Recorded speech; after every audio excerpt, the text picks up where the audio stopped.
The Windows 11 taskbar is a decent size, but what happens if you want to change the size of it? If you want to make it bigger, for example? Well, there isn't a clear option to do it so, but on this video I'm going to show you how you can do it. Hello my friends, my name is Enrique and welcome to this tutorial. This is something really easy to do. All that you have to do is to click into the search bar, Regedit, and open the Registry editor. From here you want to navigate to HKey current user, software, scroll down until you find Microsoft. Inside of Microsoft, scroll once more down until you find Windows, and expand that folder as well. Go into current version, Explorer, and Advanced. In here you want to right click anywhere that is empty, click on new, and you want to create a DWORD 32-bit value. You want to name that key Taskbar SI. Now double click into it, and in here you want to change the value depending on the size that you want to give to your taskbar. 0 from small, 1 for medium, and 2 for large. Let's set it in medium, click OK.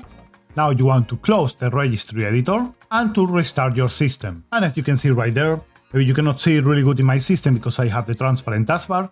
And if you don't know how to do it, you can check out the video right here, but have already increased the size. This was a pretty fast tutorial, and I hope you guys have enjoyed it. If you did, don't forget to drop a like, and if you are new to the channel, we always do tech tutorials, guides, and reviews. So consider subscribing if you enjoy things like that. Thanks for watching my friends, and like always, see you on the next time. Bye bye!